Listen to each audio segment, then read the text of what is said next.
Welcome to Nightlight. Step away from the mainstream and gather around as we enlighten the world and our realities and travel this cosmic journey we call life. Join us as we share with you and provide that beacon that can guide us all to a better way. Explore with us as we examine a metaphysical montage of spiritual insights, covering everything from the mundane to the magical, UFOs to unicorns, and everything in between. This is a time of awakening, of sharing and evolving, of spreading our wings and soaring on the cosmic breath of creation.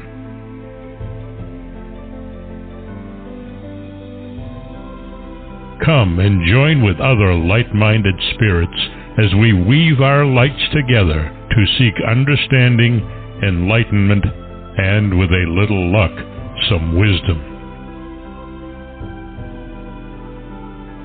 This is Nightlight, a reminder that you are never alone.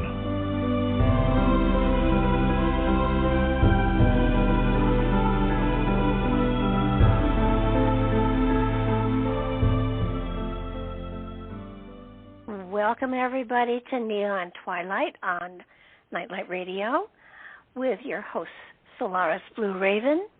I want to remind all of you just how busy she is and how grateful we are that she spends time with us once a month, sometimes two, and remind you that she has shows on KCOR and Freedom Slips Radio as well as here, and is a very, very prolific writer and has a whole bunch of wonderful books out there. So go to Amazon and check out Solaris BlueRaven after the show's over, please. So with that said, welcome to the show, Solaris.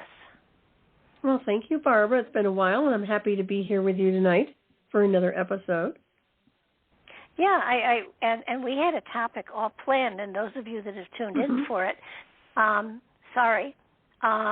We're going to do it another time, but she does come back on a regular basis, so we will get it in.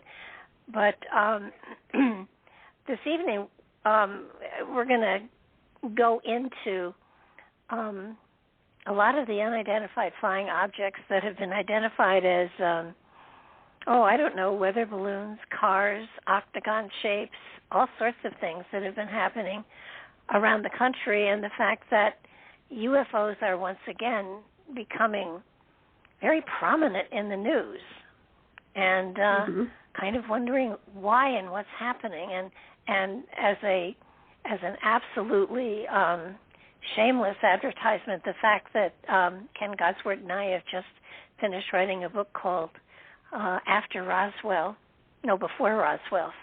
Before Roswell, and that's going to be available on Amazon after the 17th of February. So big topics today, and I just don't even know where to dive in, because that big one, the first object that floated over the country, was so huge, and yet our government wouldn't have done anything if a man in Oregon hadn't brought it to everybody's attention. Yeah, I think they were tracking it. I mean, the Pentagon, as far as I can tell, they're always tracking these anomalies or whatever it was, but in my opinion, there's those that under the classification, under the guise of they create disinformation. So you really don't know when they noticed it and how long they wanted it to just kind of float around. I just, you can't trust anything that's going on over there in these departments. That's the biggest problem we run into. Well, I find it fascinating that Roswell, they tried to bill it as a weather balloon. This one, I mean, it did look like a big balloon, but it was so big, it could have had, weather balloons are not as big as that first one was. Right. So it could have been loaded with all kinds of things, yeah. Yeah. It could have even been manned. Yeah. I think it's kind of reckless for them to just shoot things down, to be honest. this whole idea under the guise of national security gets old after a while too, because anyone or anything can be considered a threat under the guise of national security. And the one thing I mentioned to you off air about, and we can touch on it now, but these anomalies, when they call them anomalies, that's a very vague description. That could be anything. That could be something connected to this world, this realm, or something not from this realm. And I find that after where I've been with covert technologies and the anomaly signals that I've been interconnected with, that is, to me, that's an act of war. So they should be very, very careful about being the aggressor when it comes down to claiming it's their space, it's their airspace. If it's incoming from off the planet or interdimensional or anything else, it's not their airspace. It's not their domain. They need to share. And I don't think that the Pentagon has that. I don't think they have it in their brainwave capacity to coexist like that. So that's a problem. It's an act of war against off-world species, if you ask me. They should be very, very careful. Well, on top of that, if indeed this was just a balloon of any kind, they sent multi-million-dollar aircraft up into the air and shot multi-million-dollar missiles into something that probably only cost a couple $1,000. And right, they're bragging exactly. about They just popped a balloon. Yeah, exactly. They popped a balloon. Congratulations. Wow, you guys are so impressive, right? No, I think that's so funny. The government, and then they admitted that there had been many others that hadn't been reported. And you know, when these things, if these things are floating through our airspace and they're over us, I mean, come on, look what they're doing with the chemtrails. You know, it blows my mind that they're strutting around like they're big boys on the block, and I think they just wasted millions of dollars. Yeah, I think so balloon. Too. They're a bit reckless. Yeah, I think that I'm going to start looking into these more and more. You know, the first time I saw it, I thought, well, you know, it's just a psyop, just another psychological operation to get everybody to focus on that and blame Russia or China. But in my opinion, I think there's something else going on. There's multiple levels of something happening here. And I do know that they're using radar systems and advanced electronic warfare to ping and do assessments and threat assessments remotely. And then whether that's people and contactees, I might have mentioned this to you before, but I come to the conclusion that contactees who have implants and signals that are connected to whether it's from here or off planet will be targets of interest and considered to be threats. And I think that's what we're looking at down the road with these anomalies. Well, all I know is that I have felt strange for the last 3 or 4 months, and it's not physical. It feels more that it feels electronic. Now, very interesting. I have had ringing in my ears for as long as I can remember, and when they wanted to give me medication for it, one of the side effects was ringing in the ears. So, and I'm really against taking medication. You know, if it's going to save my life, then I'll think about it. But I've gotten used to the ringing in the ears, and yet its frequency, its vibration has changed in the last 6 months. Right. Give it 6 months. So, and I have felt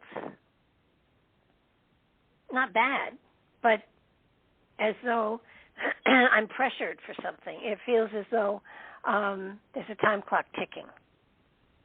And I'm not sure where it's coming from. And we spoke earlier. I haven't been able to sleep in months and months. And but I'm not and I tired. don't either. Yeah. Yeah. Well, I mean, if your intuition, if you're not tired, yeah, that's good. Go ahead. I'm sorry. No, I mean, if it was a matter I was exhausted and I couldn't go to sleep, that would be another thing. I lay down and shut my eyes, and my brain goes into hyperspace, literally. Oh, that's funny. Yeah. Well, that's not bad. I don't consider that bad at all. I would just work with it then. That's where you get your creative juices flowing. Well, that's true, but why now? I mean, I've always been able to channel, but I've always been able to pick the time I channeled in. Now it's, you know, now it's kind of like get to work.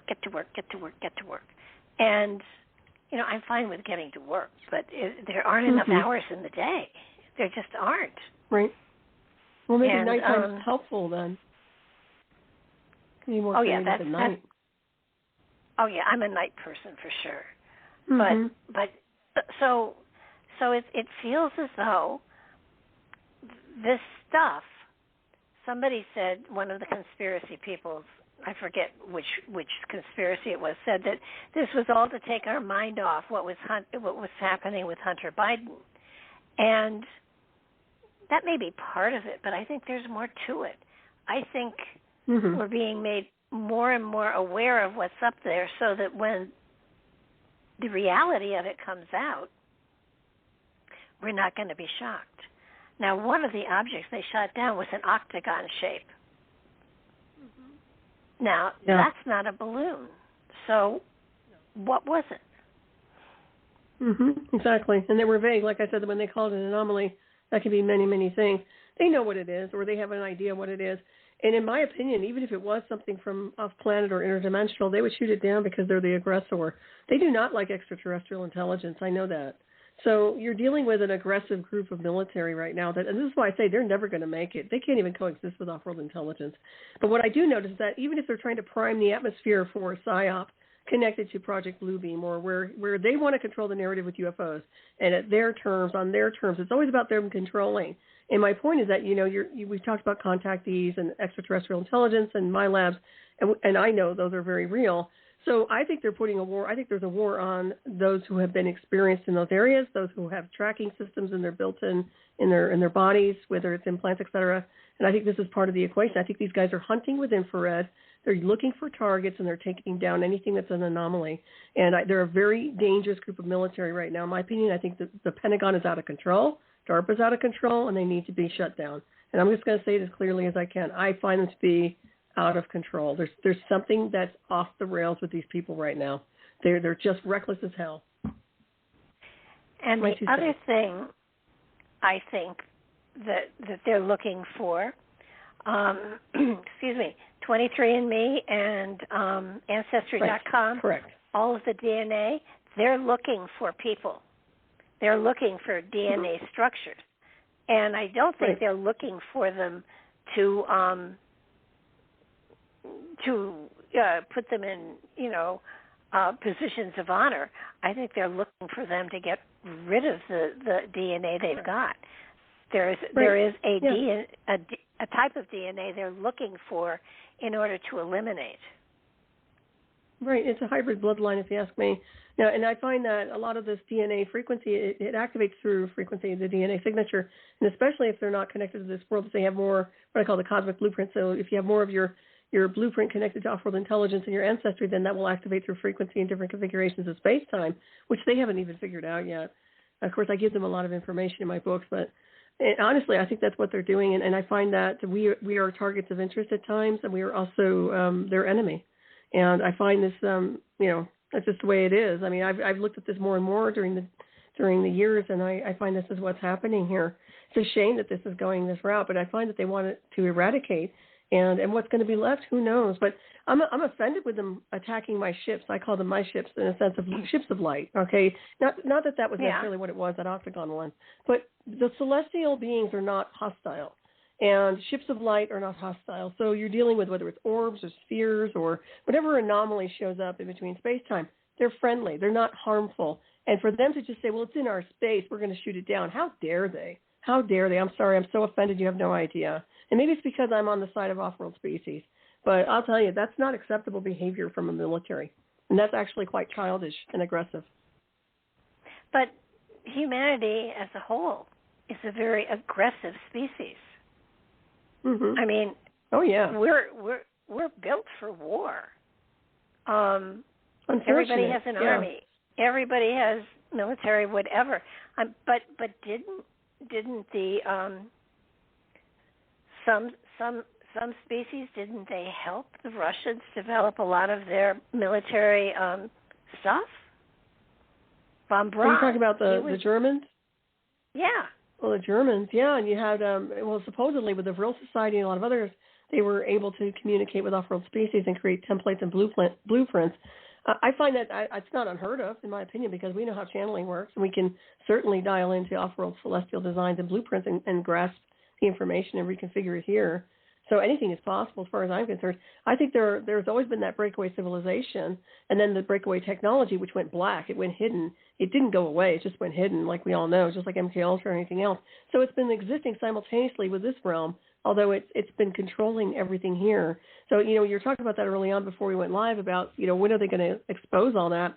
Who knows? Because it's on their terms. They will never expose anything unless they're in control of it. And heaven forbid anybody's channeling or dialing into off-world celestial designs, because they'll want to have a backdoor access to that person to make sure that they can be there eavesdropping or controlling them. And, you know, it's just no good. I mean, their whole intent is hostile, if you ask me. I find them to be extremely hostile, like Klingon hostile.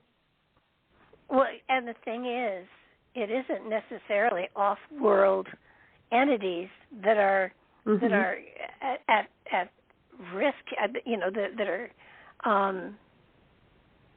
that are at fault here. I mean, they've a lot of the assassinations that have happened have been traced back to the CIA. It's our own people. I mean, know. Yeah, you're right.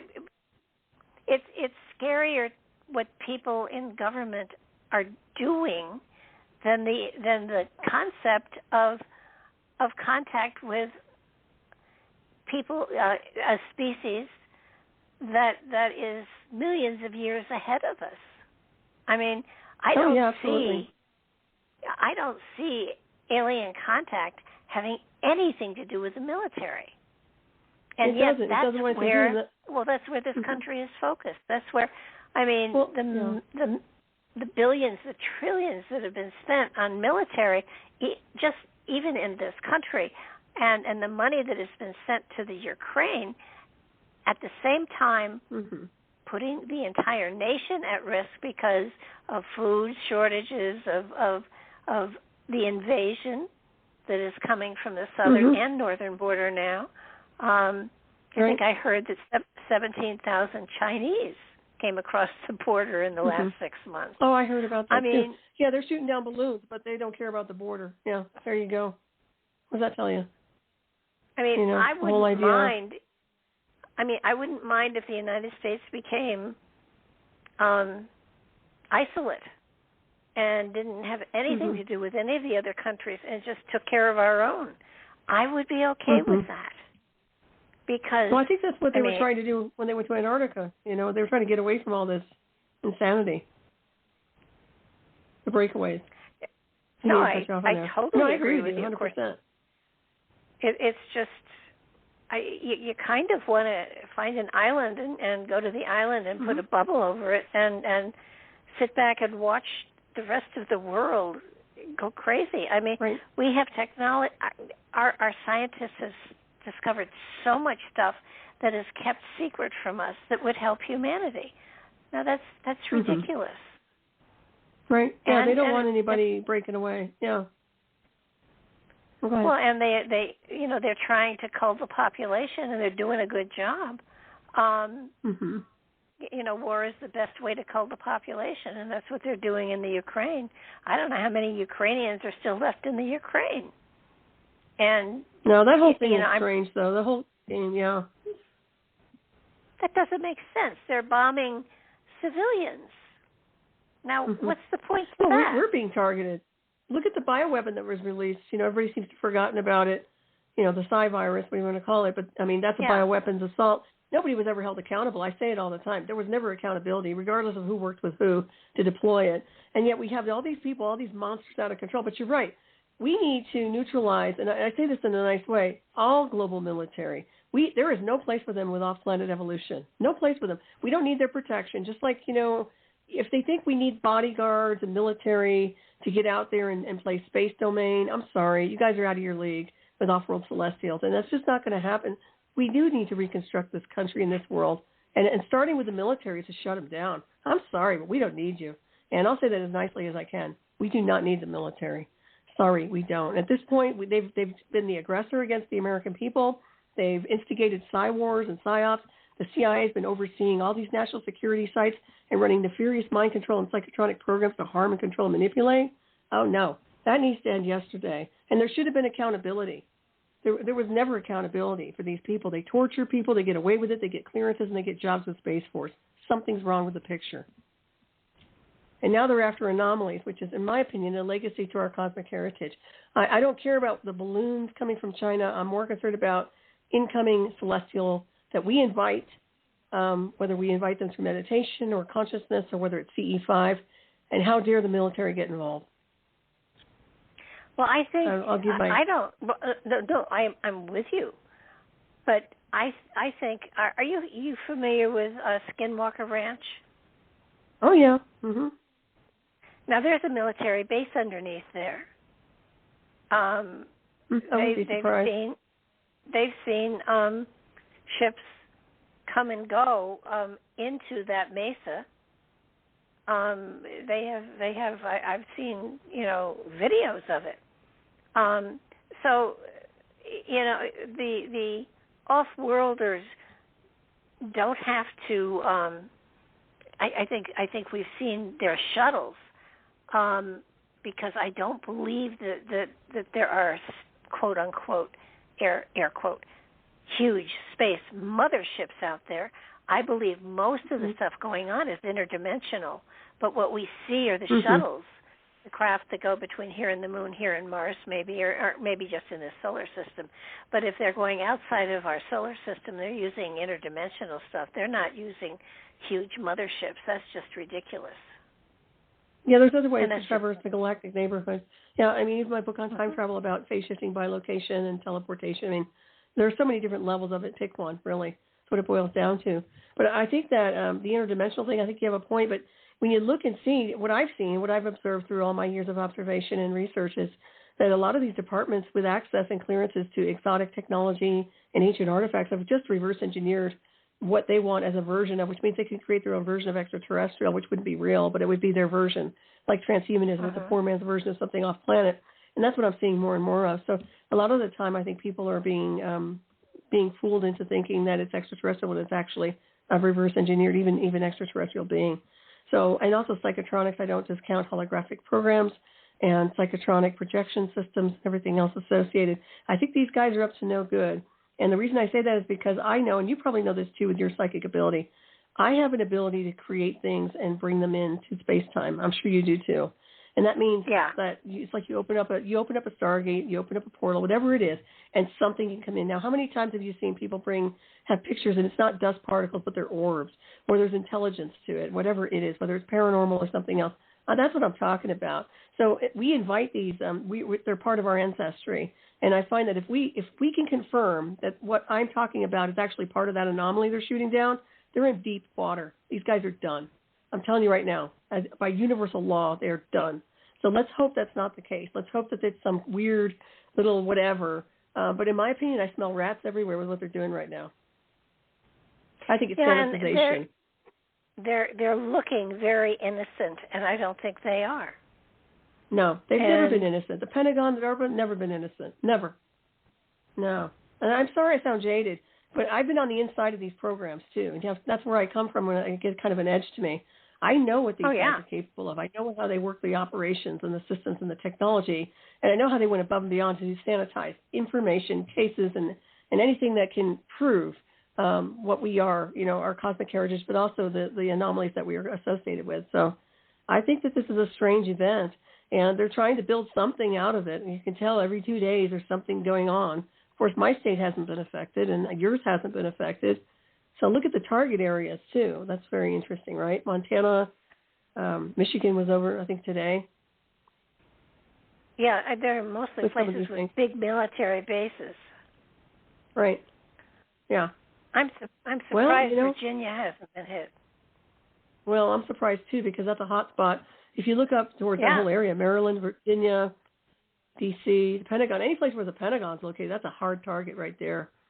So, and I said this before, if they really want to wipe them out, believe me, they won't miss their target, okay? They're not going to float a balloon. Nobody does that. Nobody says, here I am, I'm just surveilling. If they're going to really go after you, they're going to hit you and you're not going to see it coming. Sorry, that's how real warfare works. And that's how you can see what's happening here that sounds, something's wrong with the scenery, right? At least it is when I look at it. Well, yeah, and I don't think if indeed see, this is what I don't get. There's no point to anybody trying to take over the planet. The people trying to take over the planet are the people on the planet that are trying to do all this. It has nothing Correct. to do with aliens coming in. If they wanted the planet, they would have terraformed it long ago, wiped us all out, and done whatever they were going to do with it. Right. So, but if you see, there's an eradication program going on right now, and it's done by them, mankind. So that would bring in an intercept, as I mentioned before, because we're part of the visitors. We are descendants of the visitors, which means we're under attack. And so it's like you're on another planet, but your ancestors know you're under attack. They might intercept. They might intercept. I mean, it's not unheard of. So that could be something to look at down the timeline. They don't want their ancestors wiped out. Yeah, I mean, anything can happen as far as I'm concerned. You know, I don't think these clowns factor everything in. With all the black ops that are out there, and, you know, the Illuminati and the family of 300 and all of those other groups that are working towards a one world order, a one world government, a one world religion. These are megalomaniacs. These are crazy people. These are people that and they've been doing this stuff for generations. This is their goal. This is their purpose in life. They breed in order to have the family line continued so that, you know, they can be in control of everything. And I mean, I'm not saying that it's not going to happen, because I truly believe at some point in time the plates are going to shift again, and we will have a one world order, because they will all shift back together again like Pangea. And we will be one, we'll all be smushed together. So at that point, there's no reason to have independent city-states. It's everybody should be working together for everybody else. So right, yeah, I agree with you on that one. I mean, at that time, and this is thousands of years in the future, probably, but at that time, I can see one world government, because there will be one big island in the middle of oceans, and that'll be it. So that all sounds like the flat Earth in a weird way, but yeah, I mean realms and far as land goes, it is. Yeah, I mean, there's so much going on here. Go ahead. But I don't think one world order is going to happen, or you know, I don't understand politicians talking about, you know, how beautiful it's going to be, one people, one whatever.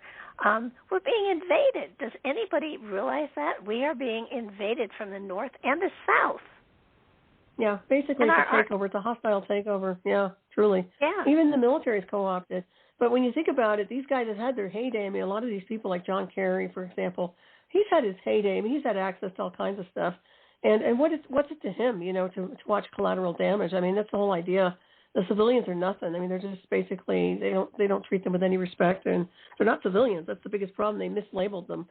They should have never treated them like just, you know, second-class citizens. They're star people, star beings. And I'm not talking just Native Americans. We are descendants of the visitors, and nobody has the right to control, manipulate, or dominate anybody else's space here. I don't know if they'll ever get to the level of neutral, positive communications. I think it's impossible for these people. They're so set in their ways, you know. But I find that intercepting, and also, you know, take a look at remote viewing again, Barbara, because I've been doing some extra remote viewing and kind of scanning. I'm seeing some really weird stuff. I've been seeing some strange around Antarctica. I saw some really weird around the moon.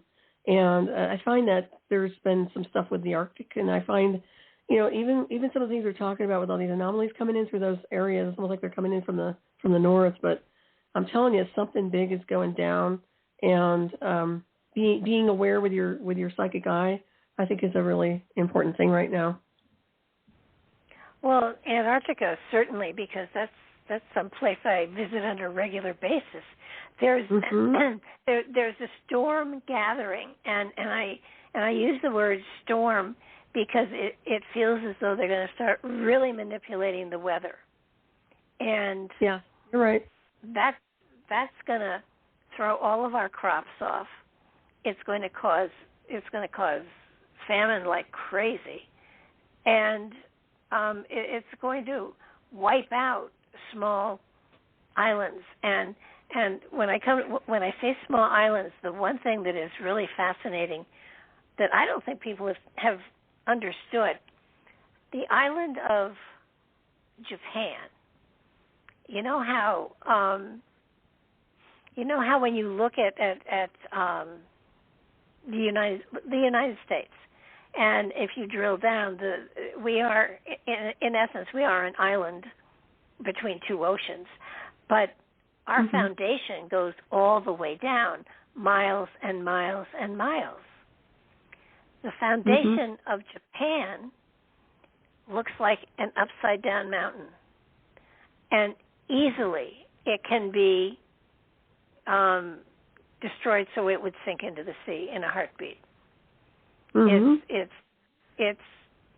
see Japan sinking into the sea because someone has destroyed its foundation. Wow, that's interesting. And that sounds recent. I mean, is that something you see down the timeline soon? Yeah, I do. It's been probably a target. within the next probably within the next 10 years, because what's happening is it has no foundation, and when earthquakes hit there, it crumbles that pillar that is supporting it even more. It isn't like there's a huge pillar that has a good foundation on the earth on the bottom of the ocean. It doesn't. It's like an upside down mountain that goes, it's like an ice cream cone, and it goes down to a very fine point on the seabed. So it would take very little to sink Tokyo in Japan, the whole island. Yeah. I wouldn't be surprised. I wouldn't be surprised at all. They have talked about a lot of water coming through, like walls of water across the world. I don't think that's far off either. I think we're in for some interesting changes. The weather wars, I think, are a catalyst for something bigger. In other words, what they're trying to do to control, manipulate, and dominate and weaponize is going to blow up on them, and then it's going to create a chain reaction of something they will not be able to control. Even if they're hiding underground or trying to break orbit, they're going to go down. They're going to be exterminated. I don't think they look down timelines like we do. I don't think they're capable of it. I really don't. I know they brag about their abilities with their remote viewing departments and their military, but I'm telling you, I don't think these guys are very good, because if they were, they wouldn't be doing half the stuff they're doing on the timeline. They just wouldn't be, because you factor all this stuff in, it's part of the equation. Well, look what the Bushes did. They bought that huge amount of space in South America, and it sits right on top of the aquifer that is huge, and it's right near a military base as well. So that's in case they have warning, but I don't think there's going to be warning for the stuff that happens. No. Unless they have an avatar regeneration chamber, they're screwed, okay? I know they think they're the best and they're the immortals. They're nothing. And money buys everything. It buys power to control, manipulate. It buys cool toys. Look at Elon Musk. But in the end, everybody's going to have accountability. And you know what? I think that the big players are going to be the first ones to be taken down. I really do. I think they're going to be like missing in action, and they're not going to be off planet. So they should be careful how they're navigating this. Look what the Catholic Church is doing. They're trying to pull together the Catholic Church, the Judaism, and Islam, and they've already got a center built in Abu Dhabi. In Dubai, yes. They've got. They're building a sanctuary that is to house the unification of all three. Why can't it just be universal? Why does it have to be just those three? Well, I think they're going to start with those three, and then they're going to absorb everything else. That's the plan. That's very interesting. That's very, very interesting. Well, that's where all the players are, too, if you think about all the money. That's where all the money is, those particular groups and religions. So, yeah, but I would say universal means every religion takes a step up into spirituality and higher consciousness, and, you don't have to play the game. Wow. Well, Dubai is an amazing place. I haven't been there, but I've seen footage, and it's just phenomenal how they've created this Disneyland out there in the desert. Oh, yeah. Well, it's amazing. Shows you what unlimited money can do. Magical. Yeah, it's like a genie's bottle. I mean, it's like, the sky's no limit, really. with these guys. It's very interesting to see. I don't know if I'd want to go out there, but I find it's kind of like Landau Calrissian. I see that, in Star Wars. It just reminds me of that city in the clouds kind of place. Yeah. But don't you think, one huge tidal wave tsunami would probably take most of it out? What's that mean? And all those glass buildings, I have a thing with glass. It shatters. I don't like breakable objects, okay? I like that metal that doesn't break, the liquid metal type stuff. I can't stand things that break. And I find that you have beautiful buildings and beautiful things, and they're also fragile. When push comes to shove, these things do break, and the glass shatters. And that's why I look at things. If you're going to build something, build it solid so that it's not going to be just trashed. That's just my own 2 cents. If I had the money, that's what I would look at, the things that don't break too easily. That's a good plan. No, I think that when I've seen some of the buildings that they're building, and certainly the sanctuary that they're building is huge. It's bigger than the Temple Mount. It's bigger than the Vatican. It's huge, and very interesting. There's so much going on that we don't know about, but it's going on right under our noses. I mean, the construction of this building in Dubai, I mean, you got to notice it's going up, Right. I'll have to look that up, Barbara. I haven't done any research on it. Yeah, it's huge, and it's probably their goal is that's where that home, whatever, will be, as opposed to Rome and the Catholic Church and the rest of it. But you have Rome for religion, you have Bank of England for monetary stuff, and the U.S. used to be for the military. Right. But we've given most of all of our stuff away. There's no way we could go to war anywhere because we don't have any armament anymore. How clever to get us to give it away. Right, exactly. Well, they do have the aerial warfare. I mean, they have drones and they have electronic warfare, like the S4 locations, all those area, 51 sites. That's all psychological operations. I mean, that's all psychotronics and warfare. If you ask me, it's all technological AI warfare. So I think that, that's the weapon of choice for these guys these days. And, these planes that fly around, I don't even think they're necessary anymore, to be honest. But it seems like everything's being consolidated, like a big corporation. And, to see the Vatican kind of go flatline, I think that's interesting because how many centuries have they been persecuting people? Now all of a sudden they're being merged with something else after they fought so hard to defend their position. And now it's blended into everything else. It's just so interesting. Well, I think what offended me was that they helped all the Germans get out of Germany. Of course. Well, so did we. We took all the Nazis. That's why we have NASA, CIA. Oh, yeah. And it's the only reason we had a space program. It's like, this is true. But and the reality is our spaceships are a joke. They are a joke. Even the black sciences aren't that great. Well, it's all mind games. It's all psy-war. Every bit of it is in your head. I don't mean it as in you're just in a fantasy land. I mean, they interconnect you into programs that create delusions. And I think a lot of the astronauts had that interface. I think a lot of them went through things that weren't necessarily real time, like real events off planet, but literally brainwashed them into believing they were. And I know how those game boards can work, so it wouldn't surprise me whatsoever. Although we do have technology to interface and do things wonderfully off planet. It's just that I think that these guys just want to play games, and after a while, nobody wants to play the game. Nobody wants to sit here on this chessboard and play anymore. I don't. Well, there's a lot of us that don't want to play. And the thing is, what bothers me is they're hiding so much from the general public. This is not, I kind of say often, this is not the land of the free and the home of the brave anymore. True. It just isn't. No, it's not. No, I think it got really bad. I don't know when it got bad, Barbara. Maybe you do. It seems like after Kennedy, they always say that was a benchmark. But I'm not sure. It seems like the past 20 years, it's gone to hell in a handbasket. I think that's when they just got out of control with artificial intelligence and some of their other stuff. But yeah, it has gotten very, very strange. Well, I think Eisenhower warned us all about it. And the military-industrial complex. That's the breakaway. That's the breakaway shadow cloaked advanced technologies, reverse engineered technologies department. It's like another place where you heal your body simultaneously.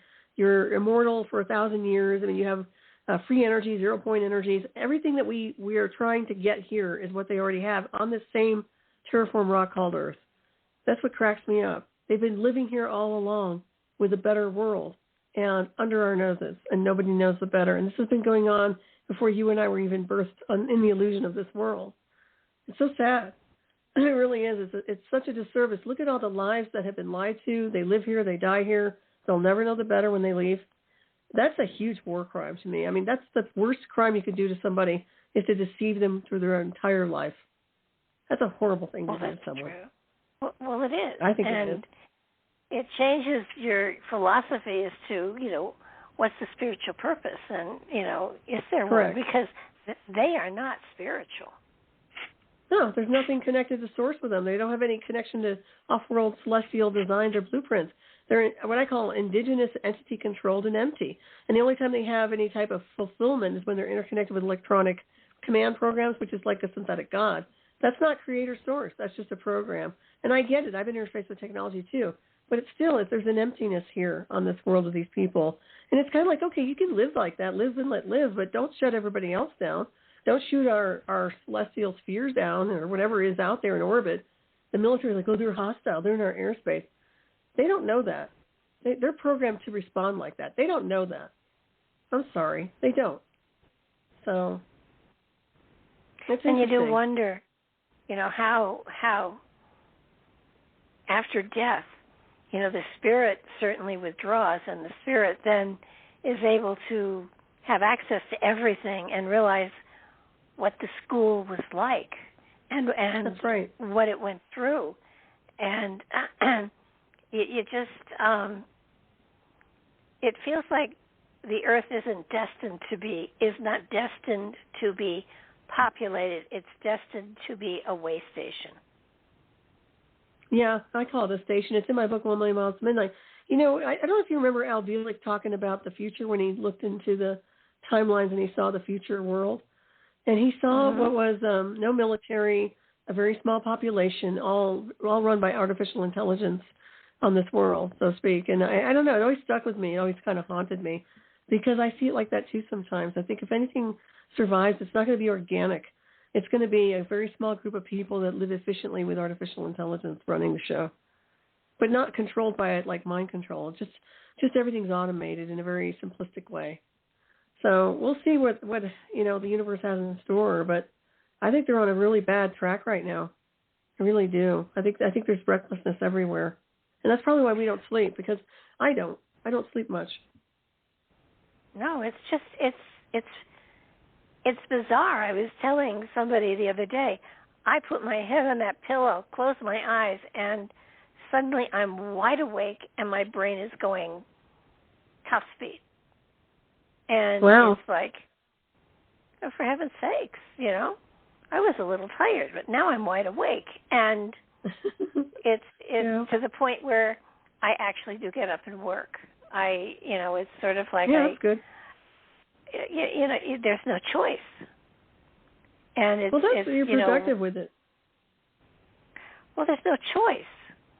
I mean, you can toss and turn for 5 or 6 hours, but usually I wake the cats up and then they want to be fed, which is, totally defeats the purpose of good night time.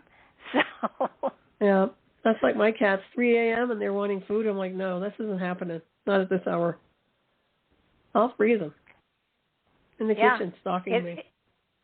Isn't that funny how, I only have cats, so I don't know if other animals are going through the same type of an experience or a ritual, because, it feels to me as though there's a shift here of some sort, and it's an energetic shift, and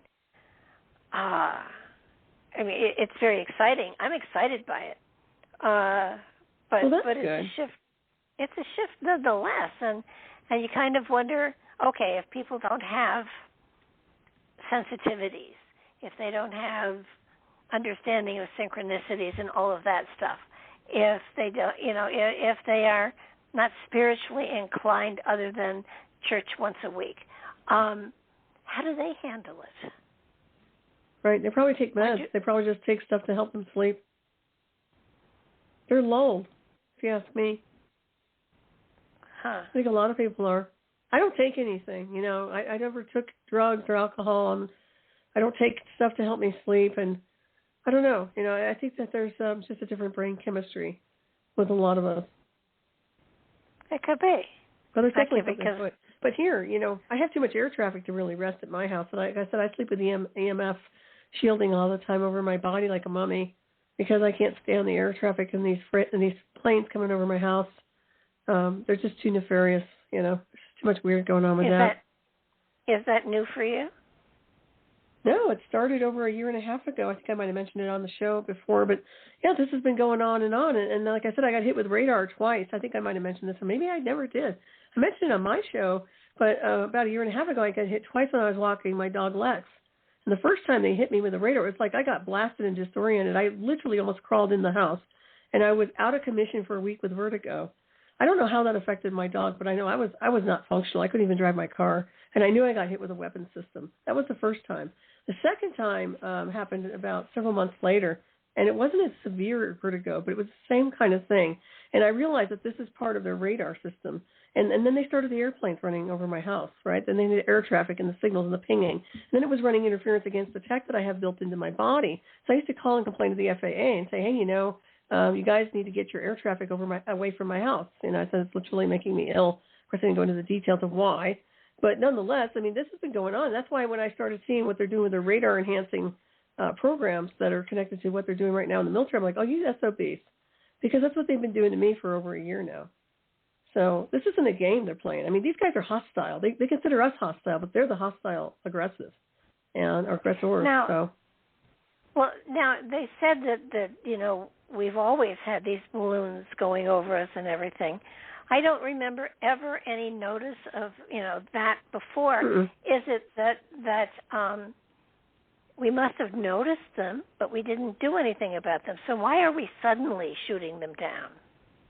Exactly. Why is it all of a sudden a problem? Yeah, you have to look at it. Yeah, very, very interesting. There's something going on here, and it's priming the atmosphere for something else, if you ask me. I don't trust them as far as I can throw them. I just don't. I find that they're envious, they're jealous of anybody who has access to information besides their department, and they're very vicious people as far as I'm concerned. I never have anything nice to say about them. I'm sorry. I really don't. I've done my own assessment on this department. I hate them. I don't like them. So, it proved me wrong. I hope they can someday. But where I've been after 18 to 20 years of what I know about that technology, they've proven, they've confirmed everything I feel about them. So it's a very interesting breed of people that work in those areas. If you look at what's happening with just ordinary citizens who had guns and were protecting their home, and they were arrested and they're in jail. And yet there are people with drugs and guns on the streets. The fact that fentanyl is so easily acquired and is killing so many people, why would people take fentanyl knowing it could kill them? It doesn't make any sense unless they're just on a suicide run. Maybe they just don't want to live anymore. I think a lot of people have given up and they've lost hope. I really do. I think that when you get that destitute and strung out, you probably just don't care. And it's sad. It really is. It shouldn't be going on this way. It's just unfortunate that they've allowed this condition to happen in America and any other country, but it's off the rails. And that stuff will make you super sick. As far as I know, there's all kinds of stuff that police have to carry with them to make sure that they don't have any side effects connected to all that. And it's just not good. That's what I mean. But what's happened to this country, and why is it okay to have this kind of crap over our border? It just doesn't make any sense. People are ODing nonstop. That's another problem we have in America. Poverty, homelessness. You know how many people are living in their vans, Barbara? I follow this a lot on YouTube, and some of them are happy about it. They're little nomads and they're travelers, and other people are like, man, that's all I have. And they live in their vans because they cannot afford rent. They cannot afford to have a life in a home anymore. This is terrible. This is America. And yet you see these people, these fat cats in D.C. playing their game. You know, why don't they have their finger on the pulse of what's really happening here?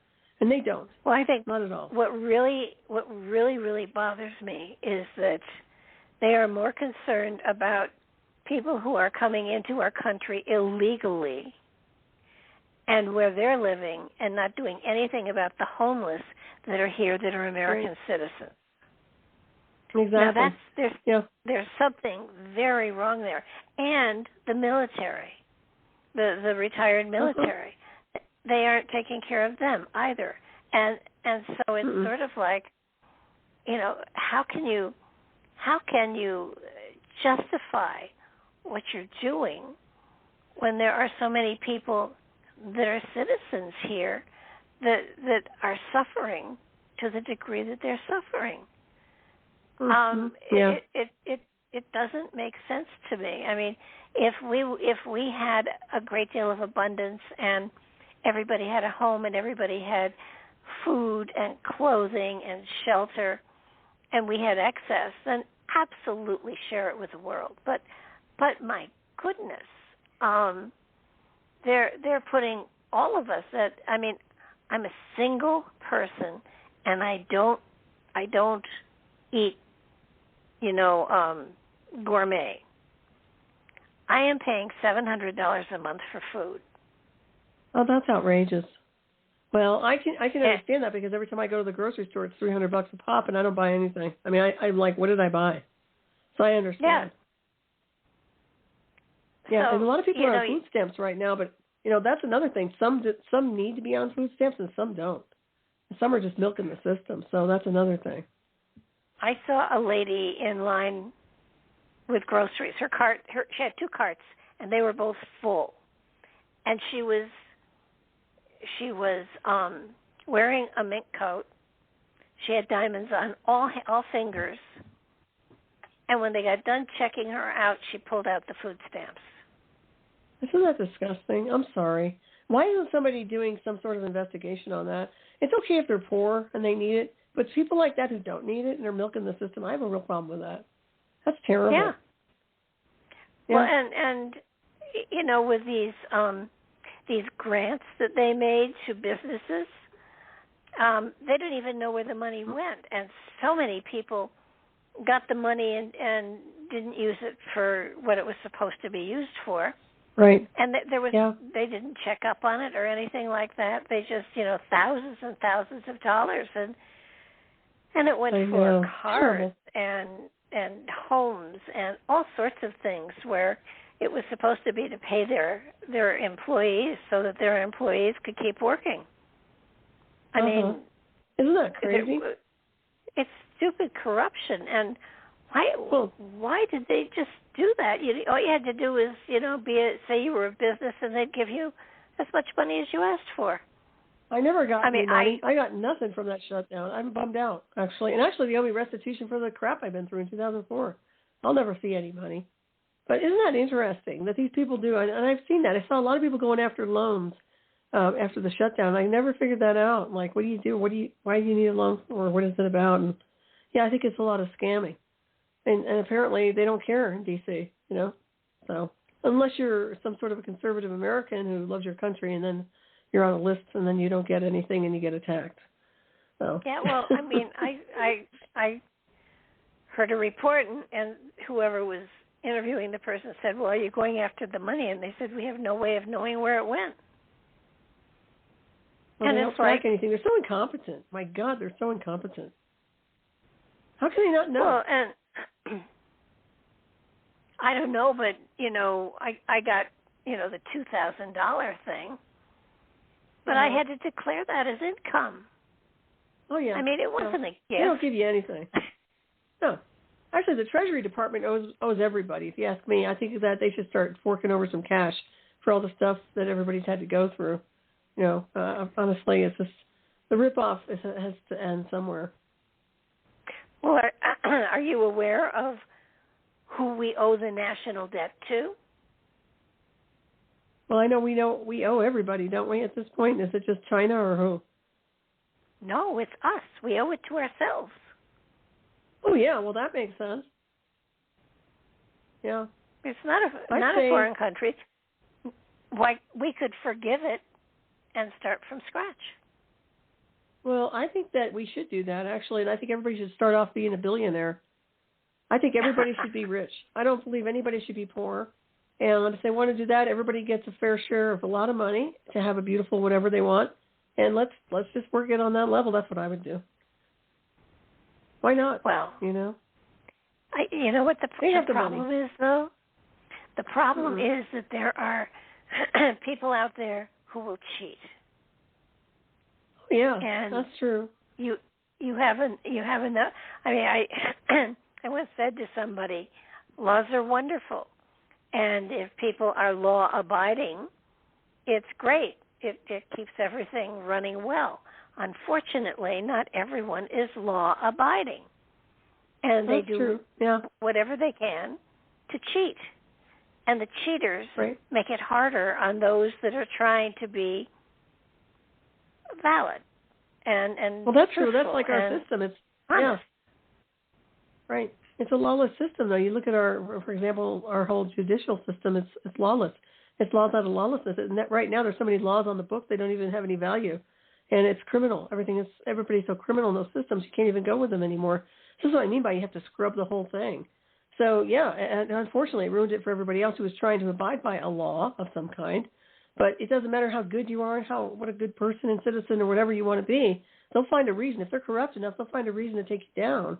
And this is what we've come to here in America. So at this point, why even have a system if it's that corrupt? Why not just implode it and reset it and say, okay, we're done with this. It didn't work. It worked for a while, but then it got too corrupted. It's a disease. It's a cancer. It has to go. And just be acknowledging that, that this is the way it is. And I think that at some point that's going to have to happen. Or you're seeing chaos in motion anyway right now, as far as I can tell. I think that for whatever reason, I think the military thinks they're running the country even more so than they've ever thought. So that's to me very concerning. I think the Constitution was written and it basically said, if this doesn't work, do something else.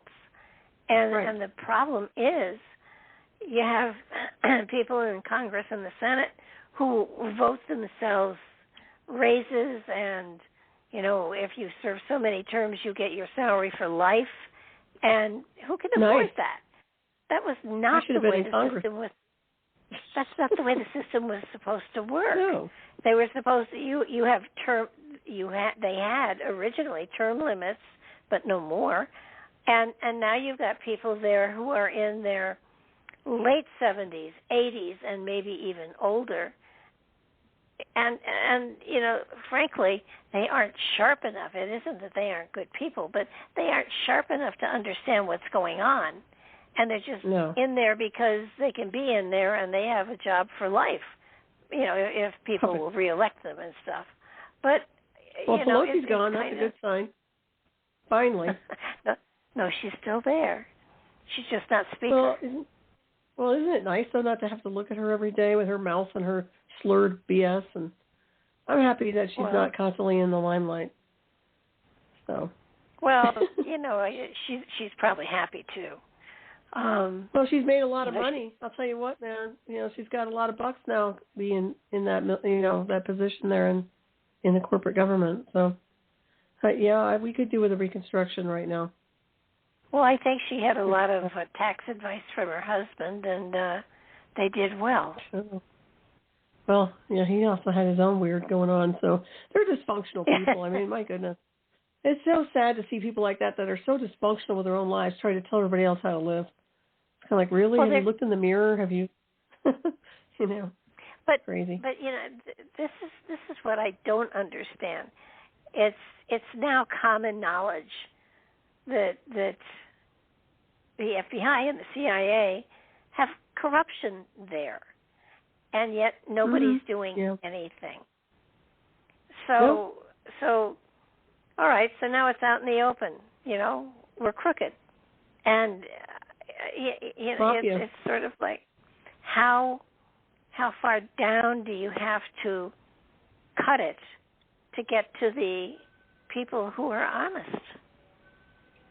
Well, I think that there's no honesty. I think it's a cancer. I don't think you're ever going to find honesty there. Maybe a little fractal here and there, but No, this is a disease, as far as I can tell. It's never going to get any better. It's just going to keep. It's an infestation. So I know Sylvia Brown. You're familiar with her? Yeah, I remember her. Mm-hmm. Psychic. In the 50s or 60s, maybe 70s, she wrote a book with predictions for the future. And one of them was that somebody elected after 2016, the president, how did she put it? The president would die of a heart attack. The vice president would be assassinated, and the Speaker of the House would have to pull us back from the brink of war.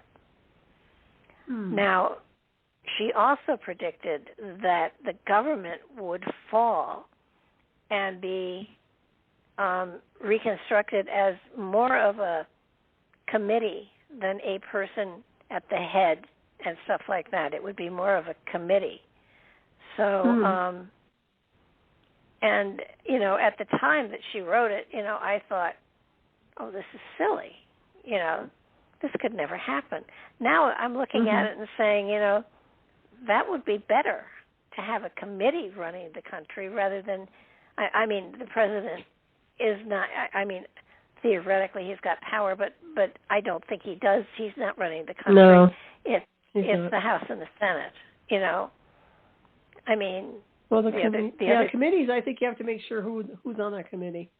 That's the problem, because we've had committees and they're witch hunts, you know. You know, like the committee for the January 6th thing is an example. Well, there was a series a number of years ago called Soul Survivor. And it was a great series. And so the Soul Survivor, and it's a real title, when the president gives the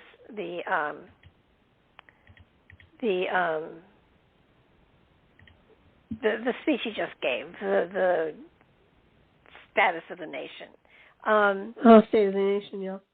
Yeah, the state of the. Anyhow, when he gives that speech, present there are all the military leaders, all of his cabinet, and the Supreme Court justices, and of course the Congress and the Senate. And only one person in the cabinet does not turn up, and they call him the sole survivor, because if something happened at the Capitol, he would become the president. State of the Union. Oh, right, yeah. And this series, it had 3 seasons, and the whole premise was the guy who was the sole survivor, he was going to quit anyhow. He was a very low on the totem pole part of the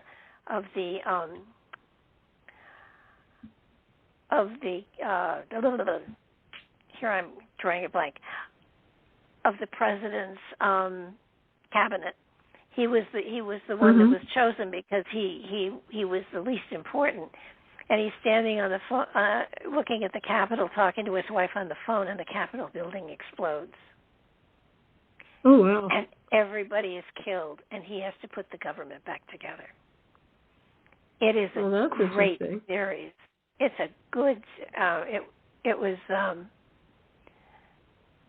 line of succession. Yeah, and so he ended up being the one that had to be sworn in as president and take control. And the whole series, all 3 seasons, are his struggle with making the government solid again. So, wow, that doesn't sound bad. No, I mean I don't want to blow up the Capitol. It would cost a fortune to rebuild it, but it was. And I've often thought that a lot of the television shows were basically setting us up for what might come in the future. So I mean, I'm not saying that the Capitol is going to be blown up, but I am saying that the system of government that is currently ruling doesn't feel to me as though it is taking the citizens of the United States into consideration. Right. Oh no, everybody's collateral damage. Yeah. Yeah. When millions, hundreds of thousands of people can flood over our borders into towns and neighborhoods that are legal citizens, and people who are on the list of people that should not be coming in, are coming in that way. And I mean, the cartels are sending shipments of drugs across the border. There is no border anymore. No, it's been compromised. And that's what I mean by that was the biggest national security problem we had right there, was putting the American people in harm's way and knowingly and willingly doing it. And they did. And then they tried to cover their tracks. I mean, for years this has been going on. It's out of control right now, and they know it, and they don't seem to care. And now the balloon thing is just another sideshow. So, yeah, that's a real interesting thing to watch. But I don't like being in the line of fire, and I find that that's what's happening with the American people right now. We're really in a very bad area because we have aerial warfare over our heads. We've got all kinds of militarized and weaponized weapon systems doing all kinds of assessments on people, whether people even know it or not. There's algorithms running on the internet to sanitize people's information. I mean, it's just out of control. So well, what about, it's just getting pretty bizarre. Now, I've never looked at TikTok, but I've heard about it.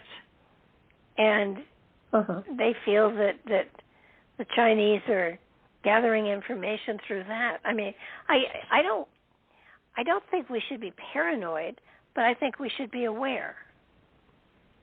And well, TikTok's nothing because they can access your computers remotely. Everything was made in China. Nobody thinks twice about their iPhones, how there's a backdoor access. You get it manufactured as a phone from there.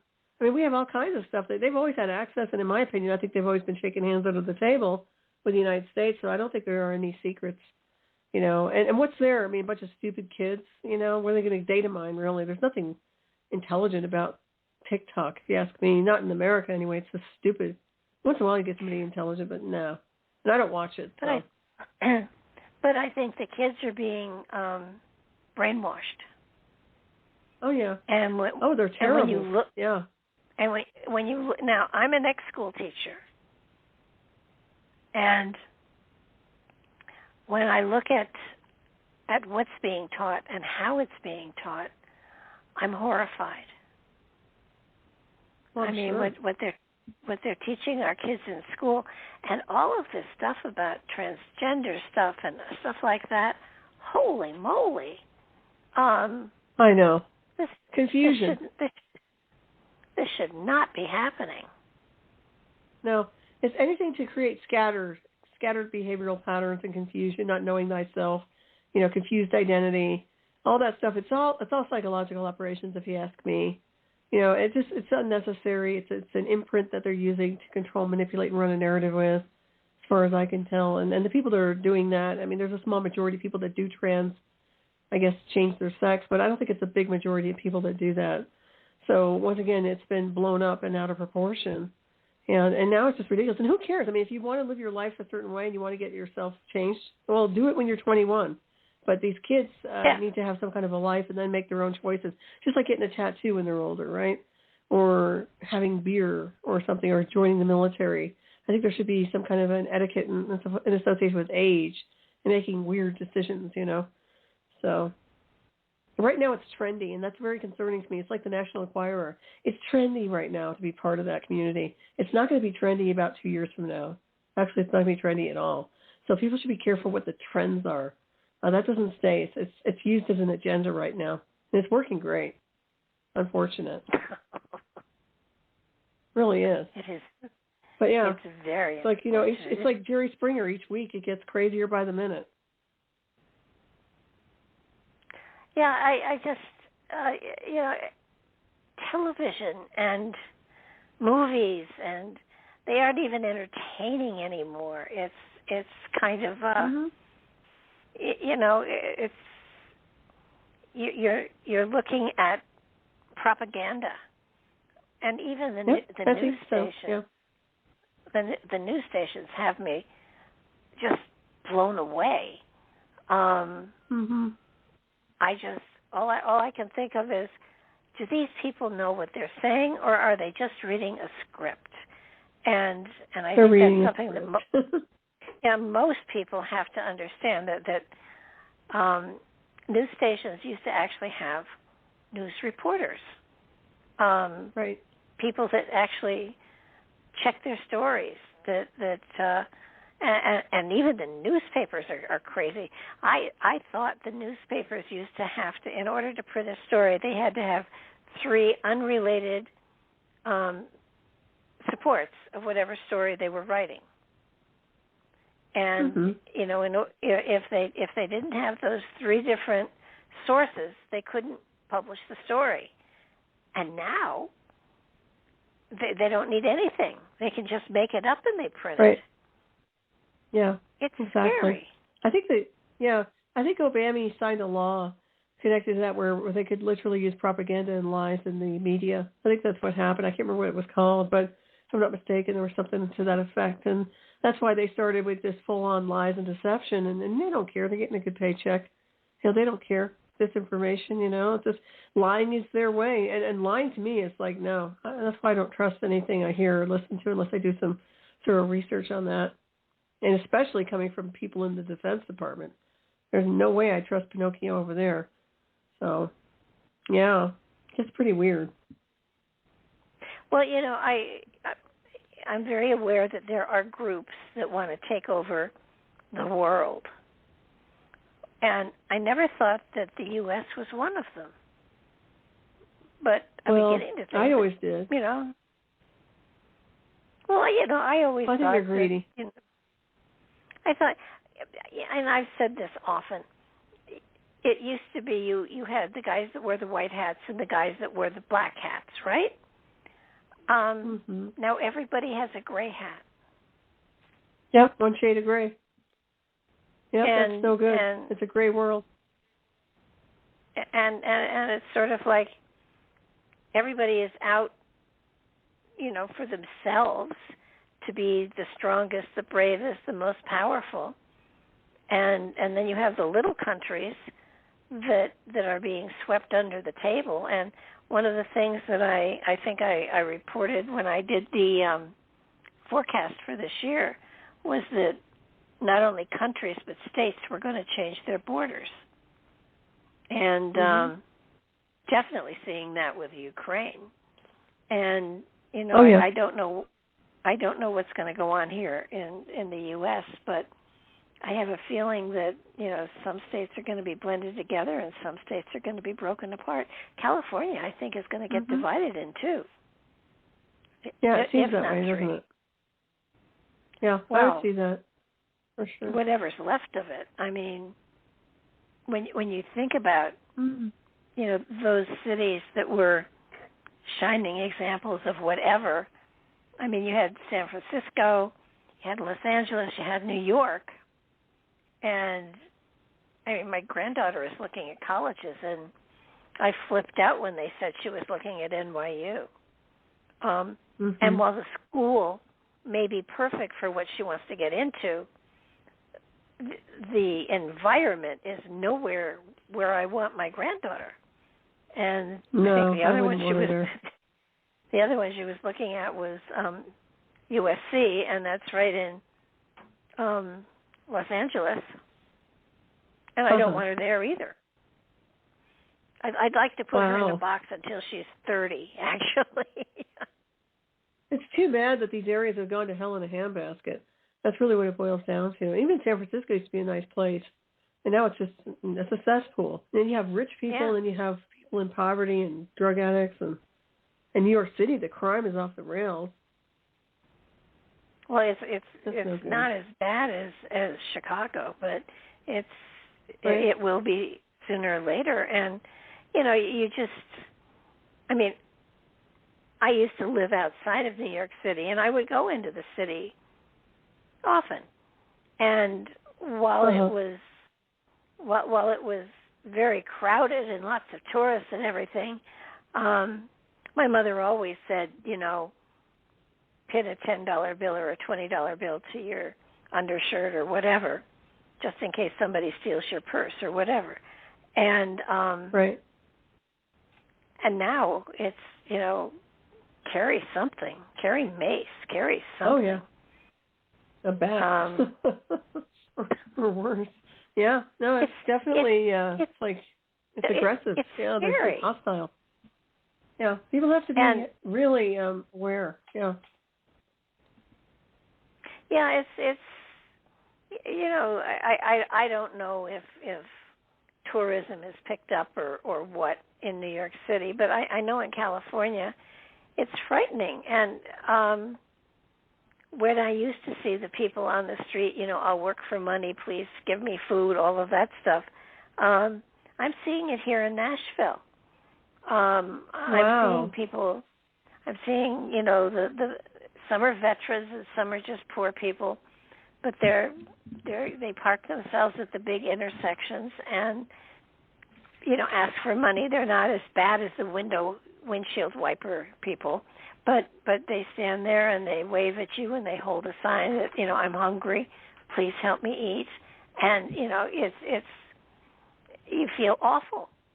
And you don't know if you give them money if they're going to actually buy food. Wow, that's too bad. So I guess that's getting kind of gnarly over there too, then, huh? Yeah, it's definitely here. And if you were going to be homeless, this is not a bad place to be. The weather is usually quite nice.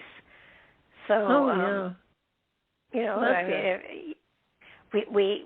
we had a week of a cold snap, but that was it. Now it's like 50 degrees, and oh wow, it's delightful. But you look at Greenwich, Connecticut. There's an island there, and you have to have a card to get onto the private island that has beaches and stuff on it. And it's a very small island, lots of beaches. And I was visiting there with a friend one day, and I noticed that there was a back lady there. And I said, "Gee, I wonder how she got in with her shopping cart," And at the end of the day, she was picked up by a limousine. And really? It was like, oh my goodness, even the bag lady has a limousine, That just blows me away. That's crazy. Wow. You never know. You never know. I goodness, I guess it's a good living, huh? They're making money. I guess getting so. donations. Or she's so rich that, she can do anything she likes, and so she goes around and collects cans and bottles and stuff like that. And what is the world coming to? I mean, I used to, 40 years ago, 50 years ago, I used to say I was probably at the low end of the middle class. And there isn't a middle class anymore, Nope. I'm in the lower class along with everybody else. Middle class is gone. Yeah, it's too bad. I know. That's true. Everybody I know is like that. People work and they just don't live well. Americans are not living well at all. It's unfortunate how out of touch DC is about what's really happening here. They really are. Well, if indeed there are aliens, non-terrestrial, but we're non-terrestrial, so I don't know how to really. I mean, we were born here, so I guess we're terrestrial. Non-terrestrial entities here. I mean, where are they? Are they hiding underground and just? So are they? Well, they could be past Antarctica and in another space-time. I mean, there are other life forms here. I guarantee you that much. And also, I've talked about that before, but entering onto a timeline, just because we are in biosuits here doesn't mean we're from here. And I think that's a huge deal. And that's something I've acknowledged, that we are not from here, but we do enter onto timelines and incarnate here and enter into suits here and walk the timeline. And I think that's what I guess they call them travelers or walkers, but definitely we're here. So we are them, and they are us, and whatever else is coming in is part of us too. So that's why I see it anyway.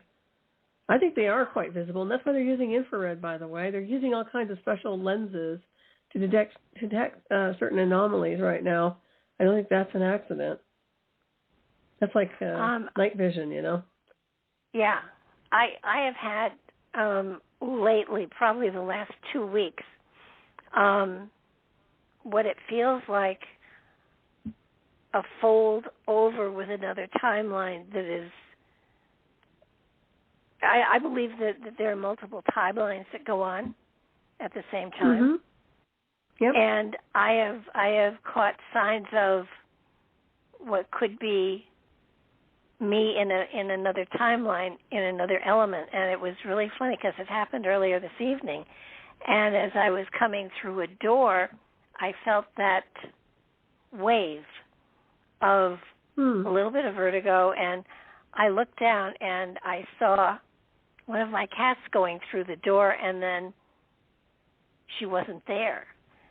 And I wondered, you know, did I see another timeline of me here in the here and now, but the cat wasn't there. And that's interesting. I blinked, and the cat's back. And, you know, I will guarantee you I am in full control of all of my faculties. But I'm sure. I stood there and I looked at her and I said, did I just see another timeline where you don't exist? Oh, really? Folding time. And that's happened a number of times. Okay. And I'm wondering if there is some sort of disturbance in the force, for want of a better word. So. I think you're right. And also, it's your multidimensional body, so it could be, you know, different bands and dimensions, you know, getting closer in proximity and resonance and frequency to a point where they're harmonizing better, so that it's more accessible to have that kind of awareness when you have a bleed through. You know, they're really kind of I want to say close proximity in vibration. So yeah, highly possible. I've had people tell me things like that recently as well, not with the cats and everything walking through walls, but the idea behind seeing all kinds of different anomalies, close proximity, whether it's spirits or in other people from other timelines. And I think I've already mentioned to you too, I've seen, when I've closed my eyes before, I've seen some interesting things of people I don't recognize, but a lot of things coming in that are, it tells me that different realms are getting close proximity, and there's some weaponization with that too.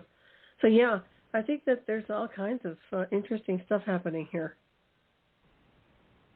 That's pretty cool, though, Barbara. Be. Well, it's, you know, I looked at Poof, and Poof looked at me like, you're crazy. And, you know, we that's the name of your cat, Poof? That's so adorable. Poof. Is that its name? That's hysterical. That's What's her the other name, name? Pete. Oh. Poof and Pete. Yes, Poof is charming. She thinks she's human. She eats human food whenever she gets a chance, and she'll eat right through cellophane to get to it. Oh, wow. That's so funny. I love the name, though. That's adorable. Well, it's kind of like she is the shyest of the two. You know, Pete will hang out and get stroked, but no. Poof sees you, and poof, she's gone. So. Oh, that's funny. Yeah. I mean, this cat, I baked Christmas cookies with powdered sugar on them, and I had them out cooling, and I don't know, did laundry or something. It came back, and you know, a whole bunch of them were crumbled up and eaten, and I looked around, and here's Poof is black, and Poof was sitting there with powdered sugar all over her face, looking at me funny. like I did not do a thing.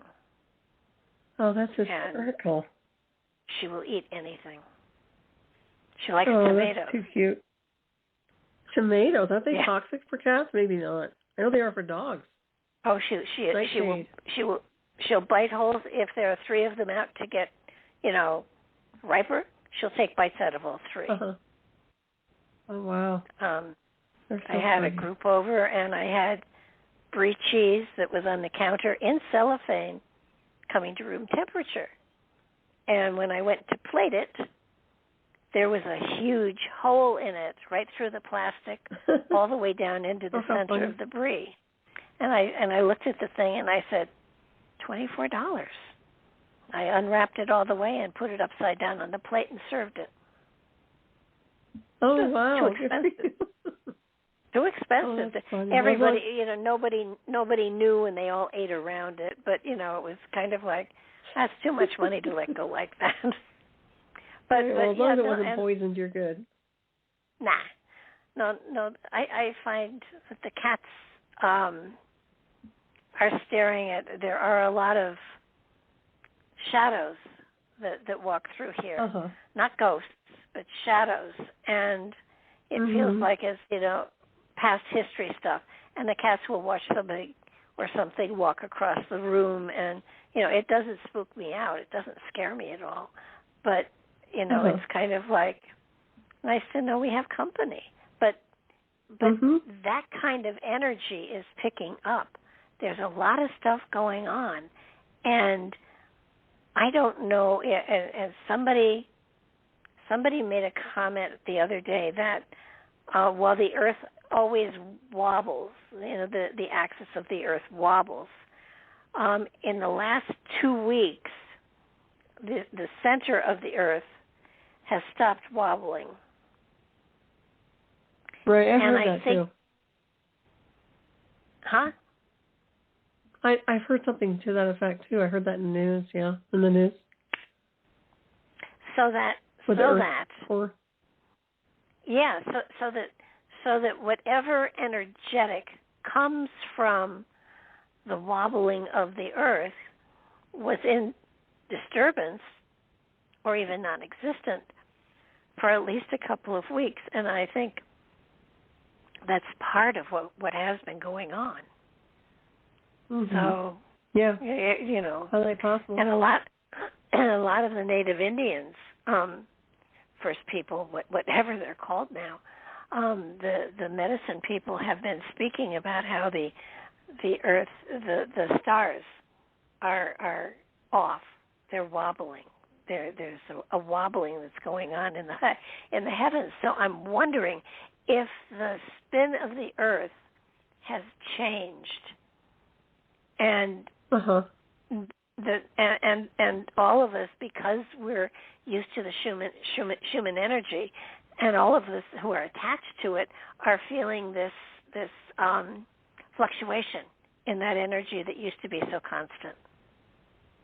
I don't know if I mentioned this to you before, but in my opinion, I think we're being pulled out of orbit, so to speak. I think there's a pull, and in my opinion, there could be some correlation with the moon going on too.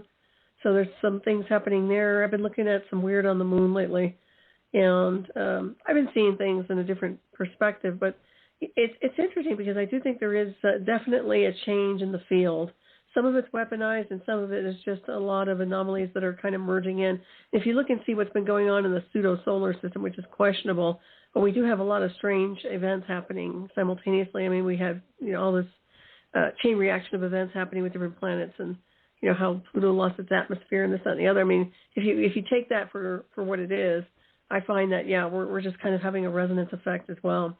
So, stay tuned for that. I think that you're onto something with that. And I'm wondering if they're looking at the wobbling that they're seeing with the stars is actually just here on this world, not necessarily the stars. It's just the effect. It looks like a parallax view. It would look like there's some kind of a strange glitch with the stars, but it's actually coming from here. Yeah, no, I'm that's what I thought too. That it's the planet that is wobbling or whatever. And our axes switch. Yeah, everything's messed up. So that this may be the beginning of an axis switch. I mean, north and south poles change. Yeah. So. So I'm wondering if we're due for one of those. I mean, gravity won't change, and but the North Pole has changed its location. Right. Over this millennia. But I'm wondering if maybe something like that is going on to a higher degree or a faster degree than we've experienced it before. So that as far as the sky and the energy within the earth and the core of the earth. Speaking of the core of the earth, what do you think about hollow earth? I don't discount hollow earth in a sense of different portals and access points. I find that there's ways to traverse insofar as the internal mechanisms of this world, which can lead to an exterior realm. That's just my own impression. So I don't discount that at all. And looking at the north and south access points to the poles, and also how we can traverse from north to south. I mean, insofar as navigation, when I talk about different ships of light or species or anything else, I mean, it seems to me like it's a good way to traverse through that realm, through the north-south pole. And when you mentioned the shifting, magnetic north and all that's moving, and I've looked at it energetically, and I've seen it go on its side. In other words, north is going left, and then the moon is tilting with it. So there's got to be, it's almost like some kind of indentation is connected with the moon as well. I want to say it's not a crater, something more severe. There's some weird going on. I mean, I'm just looking at the energies. I'm looking at constructs of energy when I see that. But I've seen some interesting stuff with that. So I don't know. You might want to take a look and see. But to me, it's on its side. I keep saying it's going on its side. It just doesn't look right. It's like a ship that's gone sideways.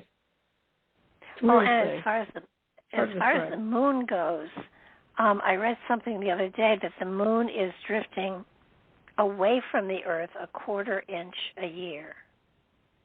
Right, yeah, I remember that. Well, supposedly it's supposed to break away. I mean, they were saying that back in the 90s.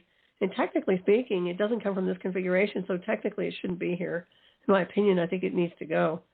So I keep telling it, I'm like, what are you doing here? I always talk to the moon. So strange. But yeah, it's like its own little intelligent design. Maybe it's lonely. Maybe it's codependent on the Earth. But, yeah, there is this exchange they have together energetically, so. Well, they say that way, way, way, way, way back in time, Saturn was also closer to us, and we had two moons, and Saturn was one of them. And you know what? I don't know. Yeah. What? Well, no, I was just saying, I didn't mean to cut you off. I'm sorry. I just find that I don't think there's distance in time. So when you look at it like that, it's almost like we can walk from point A to point B.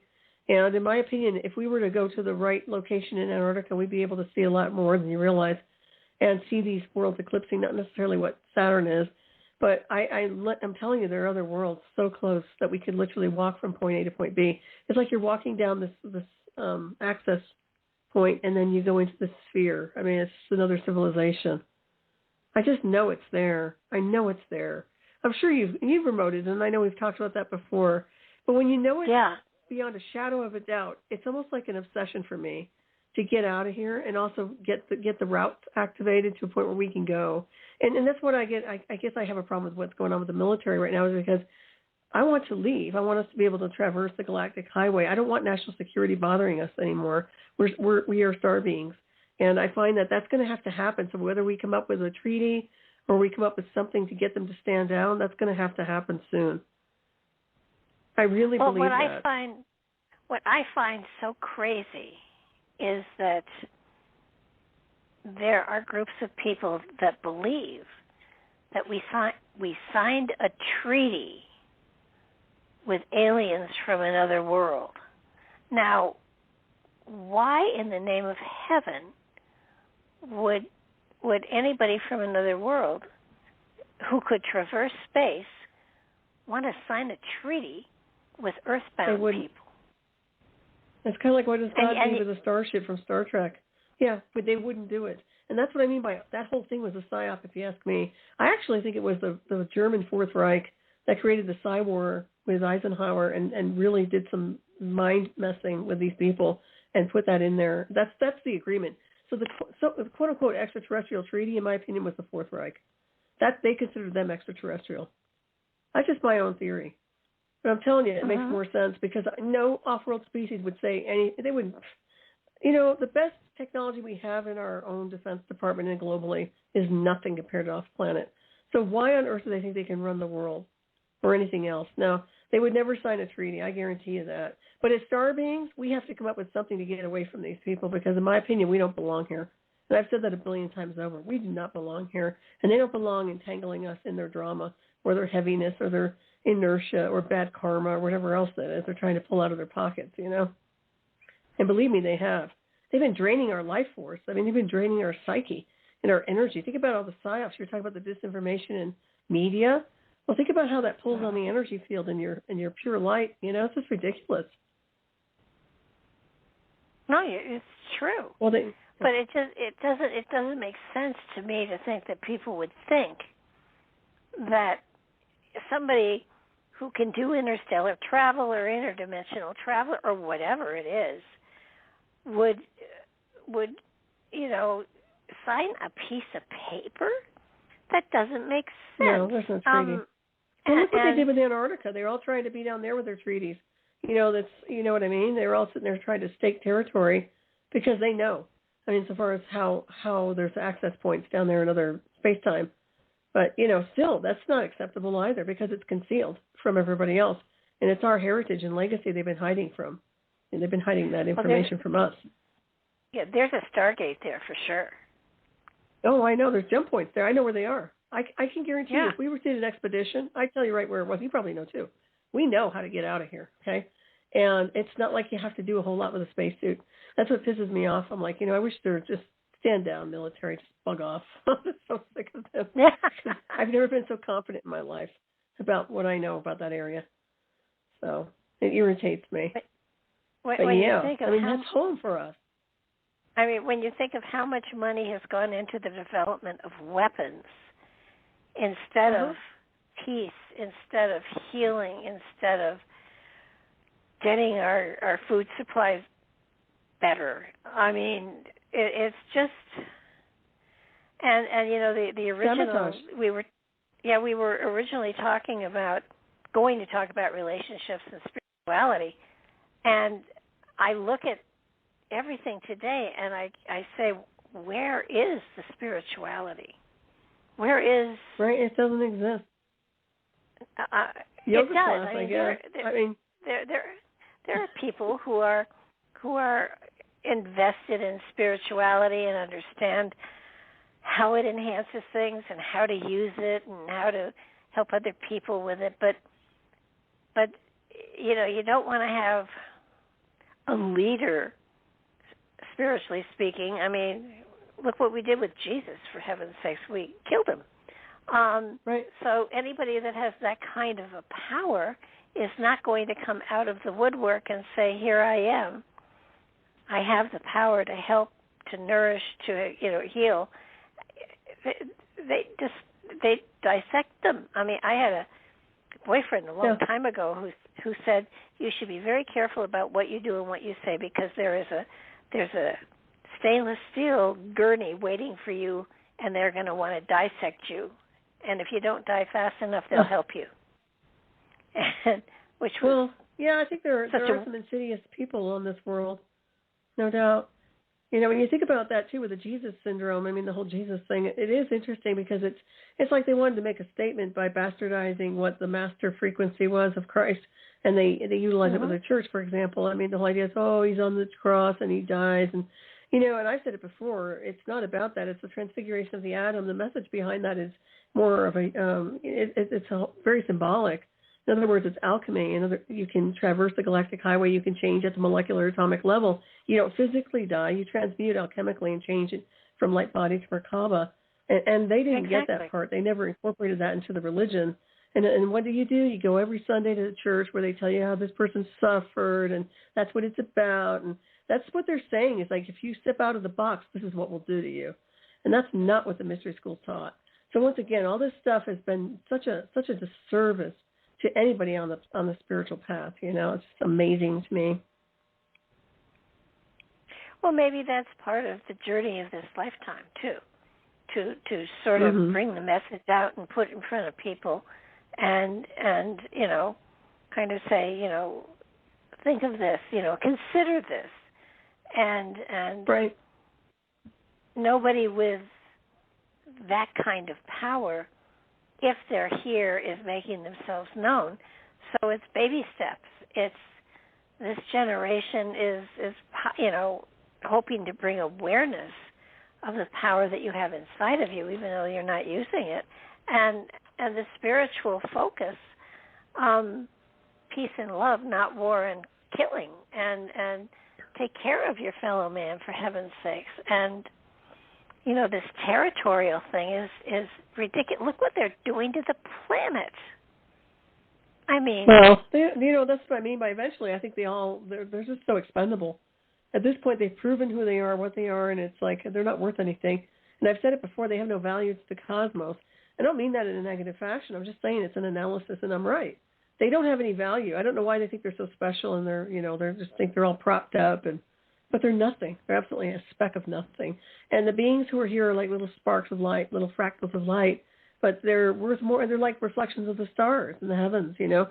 They're worth something to the cosmos. There's something there. There's an essence of source. These people have nothing to bring to the plate. And I think that, how you live your life here on the timeline, I can't imagine living my life to just go above and beyond to destroy everybody else. I just don't see any benefit in that, Really don't.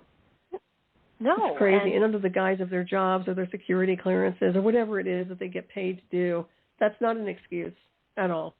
I said it a billion times, It ruins the whole collective. It ruins everything here. It's a poison. It's a poison.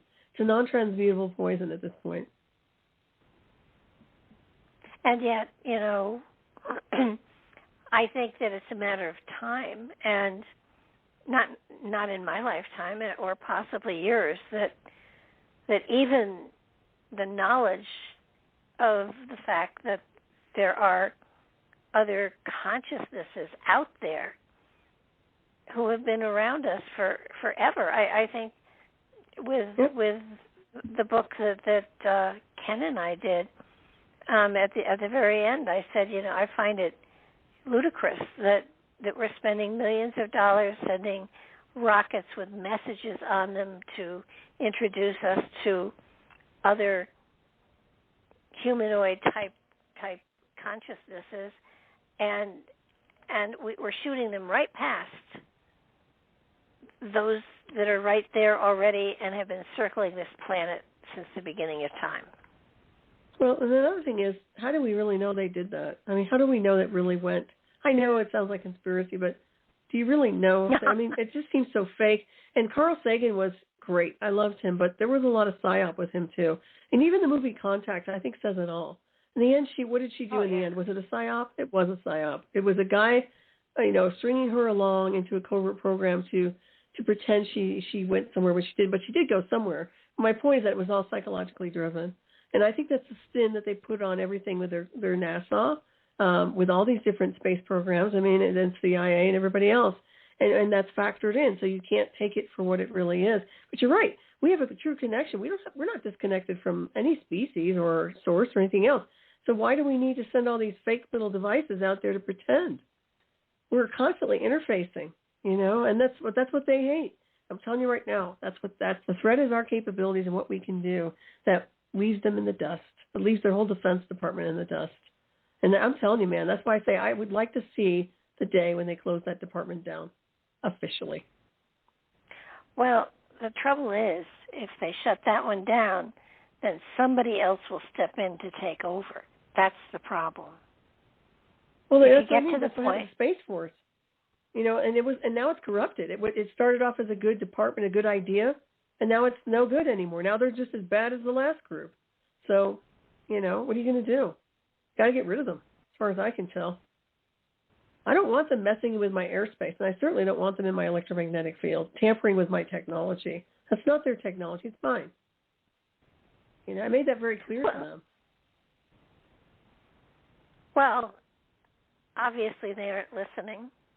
No, they don't listen. They eavesdrop, but they don't listen. They don't care. That's the whole idea. If they did care, we wouldn't have the problems we have on this world.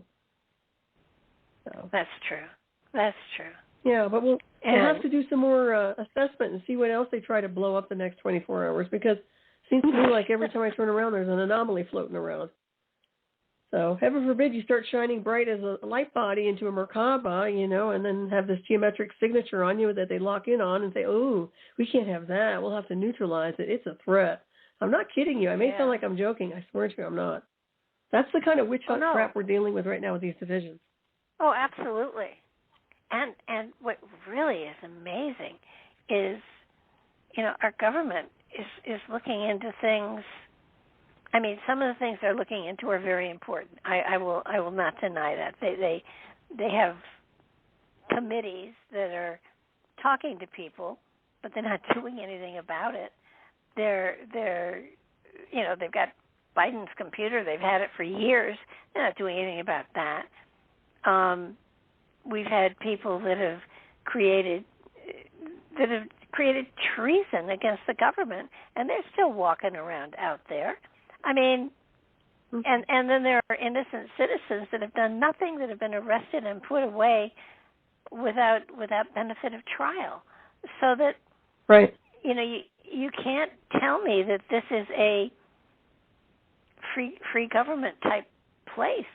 We're not. No. And depending on your threat to the government,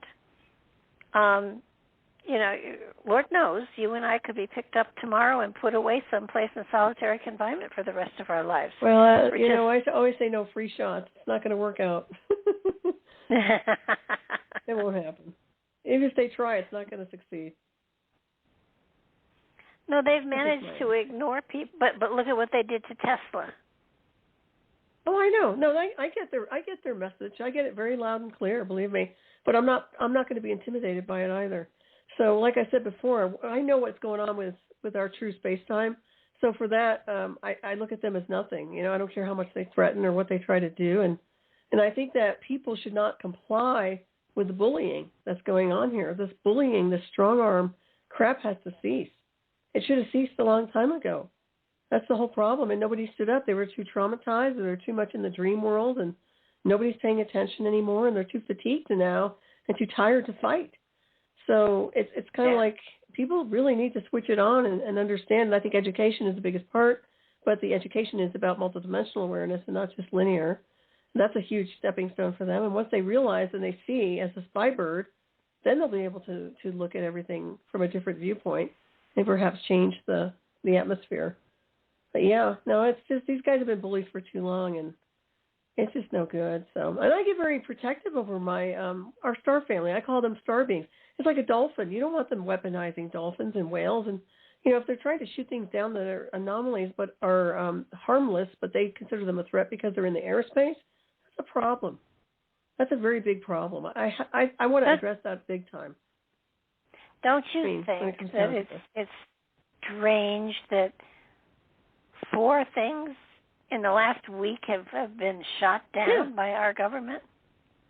Yeah, what fleets are coming in? I mean, sure, we have some cute little balloon coming in, and I'm not impressed by that getting taken out, but I think I'm more interested in the other ones.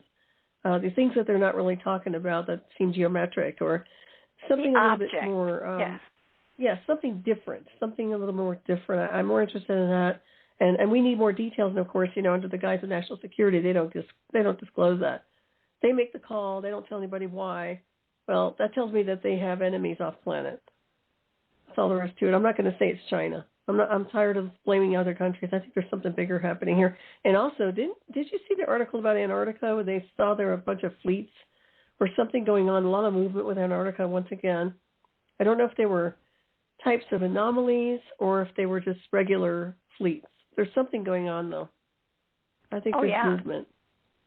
Yeah. Well, there's one thing I was fascinated with about Antarctica is that there's a huge series of volcanoes down there that are active, and they're melting the ice. Mm-hmm. Yep. So wouldn't that be cool to finally see the ground? And I think it'd be cool to be able to get over there and, yeah. And the fact that there is a pyramid. Uh-huh. When it's warmer. I don't, I'm not a fan of real cold weather. But I have a feeling that there's certain areas that aren't uncomfortable over there, so it's not all cold. Well, I mean, look at they've got a lake that is not frozen that the Air Force can't fly over. Right. Why? I mean, it's clearly not frozen, and it's a no-fly zone. Now, why would that be? Mm-hmm. That's right. I mean, yeah. Well, just like DC's a no-fly zone, constructs. There's so many secrets it's not even funny. And the thing is, I'm tired of the club, that kind of club where everybody, has a club pass to be a certain way and has information, but everybody else gets left out. I don't like that because the wrong people have the club. Yeah, no, I agree. But everybody thinks they're hot stuff because they're in the club. And if it's secret, it's even better. And it's even better if people know it's secret and don't know what the secret is. Right. So once again, it's them playing leapfrog, trying to sound intelligent. And they're not intelligent. They just have access. They privileged information versus people who don't have access. But some people get it through their gnosis. Some people can decode things without even having an experience close to it, which I find fascinating. And that's cool. And I'm going to call it a big boy club, but I'm sure there are women in it too. But they're female. but it's and I think the females are more ruthless than the men. Oh yeah, they're nasty. Yeah, there's no doubt. Look at Gina Haspel's a prime example of a person who's tortured people and was enjoying it. She's CIA. Yeah. But there are a lot of nasty people who do horrific things that are females. They have these power shifts. They're very evil people. Yeah, I agree. I think the women they don't handle the power very well in these outfits, as far as I can tell. You think they would, but they don't. Well, it's going to be interesting to see what happens in the next couple of years, because I think it's going to get more and more and more controlled.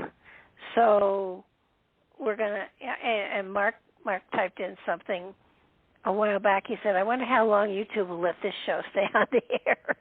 Oh, I know. I mentioned the DARPA and everything. Oh, what could I say? Well, you can always, do what you will with it. But it's been a great show. I thought it was a fantastic show, Barbara. And congratulations on the book. I'm looking forward to reading it and interviewing both of you. It's a fun book. Yeah. But as far as, YouTube has taken down one of my other shows. So. Which one? One with Gary. Oh, for heaven's sakes. With Gary. Is that the guy, the religious guy? Gary Wayne, yes. Okay, he I talked remember about, him. Good. Yeah, and he talked, it was during the pandemic, and he did talk about the pandemic, and they took it down. That's probably why. But, yeah. Well, the thing is, YouTube took it down, but none of the other carriers did, and Blog Talk kept it up, and it was on. It's still on TalkStream Live. It's still. The show is still out there. So even if YouTube did decide to take it down, it's out there all over the place anyhow. So it's just that one place it isn't on. So one of the benefits of having tons of servers, but right. It's I almost take it as a sort of like a badge of you did the right thing to have somebody take it down, because we put out good, honest information, and it was taken down because it didn't go along with what the system said was a good, honest show. Oh yeah, no, I'll do that. But you know what? Google is on. I think Google's on borrowed time. I really do. I know they were really cool when they first came out, but I think that they've done over the top censorship and shadow banning to such a level that I think they're going to lose a lot more than they realize. And I know they have their fingers in everything, but there's always a bigger monster out there. So that's just my own forecast. Yeah. Yeah, it's going to be really interesting to watch. It's sort of like, okay, if we haven't said anything that is, that controversial. We've said things that everybody else around us is saying just about. So I don't think we've said anything that would, raise a red flag. Me, I have my own analysis, and I don't step down just because people try to tell me not to. So that's fine. We'll just play it by ear. I'm not worried. It's all over. Like I said, it's not just here. I've been very vocal about what I'm doing an analysis on. So. And anybody who can't see that is obviously not looking with multidimensional sight. True. And you know, the reality is, we just provide a sort of like a place where people can come for information to make them think. You know, we're not advocating the overthrow of the government. We're advocating the reorganization of the government. I mean, there's got to be a government for sure. I definitely think they should shut down those departments. I think they're over the top and out of control right now. They're reckless, and I think they're going to get everybody into a bigger problem than we just don't need it. We don't need their recklessness. These generals are out of control. So, well, that's my there are a lot of them out there for sure. And at the State of the Union, you know, the ribbons on some of those men were, holy cow, how they could stand upright with all of them. Yeah, it's all propaganda. You know, yeah, if you're in martial arts, you get stripes, you know, you get ranks, and sometimes you test for those ranks. Other times they're honorary. So I find that a lot of that's just political BS. I think it's propaganda and, you know, just a club where they just keep giving themselves medals and stripes and haven't earned anything. It looks good, that's all. But it melts quite fast too. We are almost out of time, so let's get your other shows up, you know, mentioned so people can find you in other places as well.